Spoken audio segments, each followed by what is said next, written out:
Welcome to CX Today. My name's David Dungay. Today I'm joined by Joe from Bissell. Welcome to the show, Joe. How are you? I'm doing great, David. Thanks for having me. Fantastic. So today we're going to be talking about Bissell and the transformation in your customer experience that you've been going through over the last couple of years. And of course, that special relationship with Five9. But before we get into that, maybe you could give us a bit of an introduction, a bit of a scene setter. Tell us a bit about Bissell, your role, and of course, a little bit about that relationship with Five9 as well. Yeah, absolutely. So Bissell is a home cleaning company that provides a whole collection of innovative products for the family that's pet oriented. We have vacuum cleaners, cleaning solution, carpet cleaners, air care products. So we like to think that we have everything. As far as our relationship with Five9, it started almost 4 years ago to the day when we introduced the IVR system that was Five9's solution to our company. Fantastic. Well, maybe let's go dive into some of those challenges you were facing. When this relationship came about. What were those major customer experience challenges Bissell was facing at that time? Yeah, well, unfortunately, there's a long list of challenges that we had, but it really started with the fact that we were a business that we had planned growth. And we had this on-prem solution for our telephony that really wasn't allowing us to plan for that growth effectively. Like I had mentioned, we transitioned the end of September in 2018 to Five9. And then it was a couple of years later that you guys informed us that you had the IVA solution, Inference Studio, under your umbrella of services. And we really wanted to delve into what that meant and how that could help us. So about November of last year, we implemented our IVA solution, and we've been going strong ever since then. Some of the other issues that we had are just our complex order, business to business contacts. The B2B side of it is tricky for us, and we weren't able to manage that well in our old on-prem solution. You've also provided a whole host of other opportunities with callback options and future enhancements that we see with the IVA and other automation. So that on top of some of the basic things like using our own voice talent wasn't, it definitely didn't help us when we were trying to future-proof our telephony and our IVA system. So we had to get away from that. And then the way that the phones are used as a channel for escalation was being hampered within the solution as well. So like I've mentioned, there's a long list, and Five9's come to the table with a lot of solutions for us. So tell me, Joe, obviously you went through all this transformation and you're still going through transformation as well, I imagine. How did you sort of manage to make customer care like not an afterthought? How did you keep that front and center of your mind whilst going through this transition? Yeah, that's a great question. It really had to come from the top down. So our organization had historically viewed the consumer care as more of like a contact center that really just problems kind of went over there and they disappeared, right?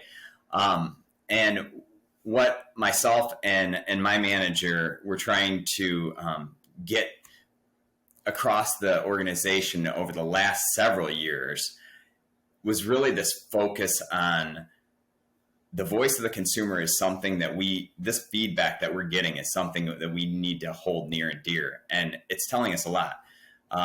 The consumer's voice we're the only direct area of the business that takes in the actual consumer's voice. So you have market research and things like that.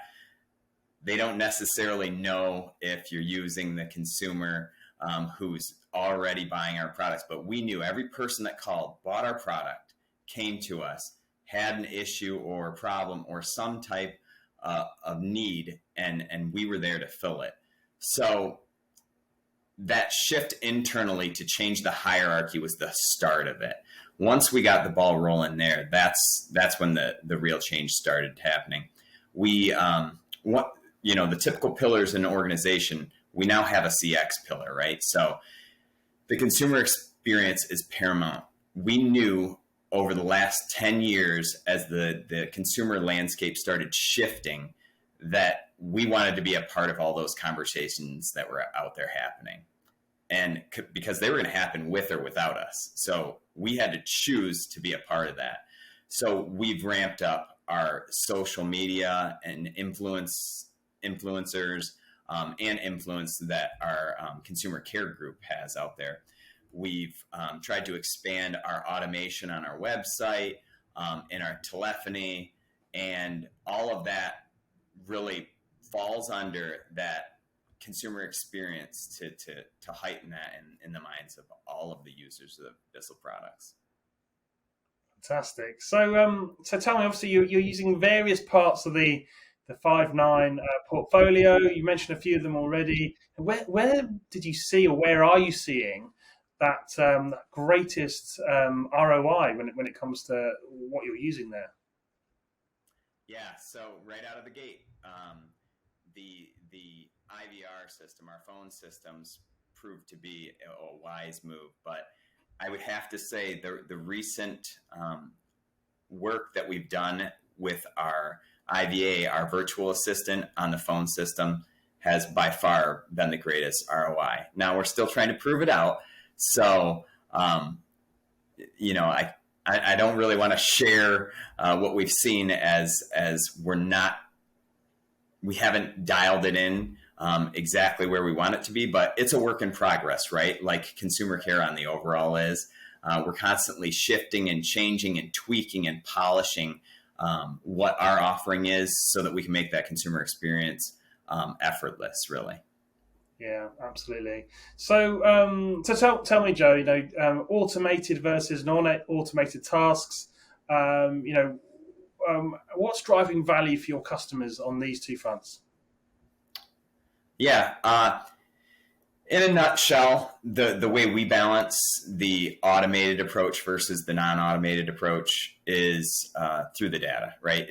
We're a very data-driven organization. So if we see in the historical context, trends that we could prove out automation and actually make it worth their while, we'll do that.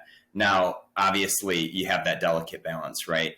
We have to make sure that any automation that we're doing that goes fully automated, that we can do and in a cost-effective manner, right? So when we start tackling some of the trickier things like troubleshooting, those didn't come right out of the gate, right? We did order lookups and searches and cancellations like that early on in our IVA, in the infancy of it, and later on, then we start looking at troubleshooting, right? Because that's tricky.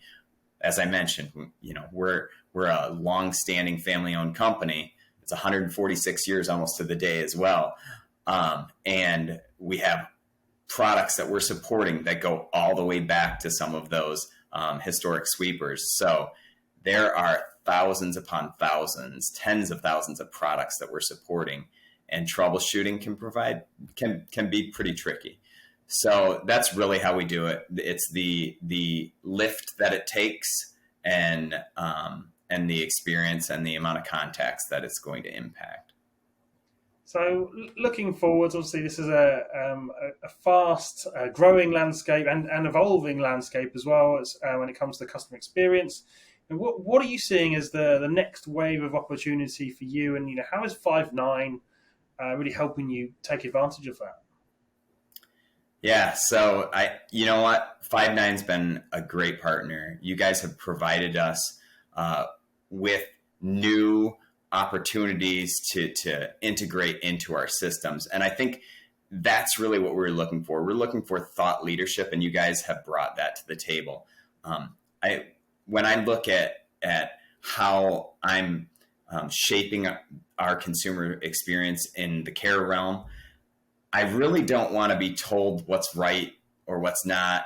I want to be given the options that are there. Serve me up a menu and tell me what the art of the possible is, right? And then I will tell you what fits right with our consumer, what fits right with our budget, what fits right with the experience that we want our consumers to have. So you guys have truly shown that through your thought leadership, continuing to provide products or offerings that you guys have, whether it be through the IVR or the IVA, in reporting the agent side of our automation, which is just as important for us. So that's that in a nutshell. Fantastic. So, Joe, I think that's probably a good place to end today's discussion. Thank you so much for joining me and sharing your insights. Yeah, absolutely. Again, thanks for having me. Appreciate it. And thank you for watching. You've been watching me, David Dungay, on CX Today. If you liked today's conversation, please give us a like and a share on social media. That's it from me. See you next time.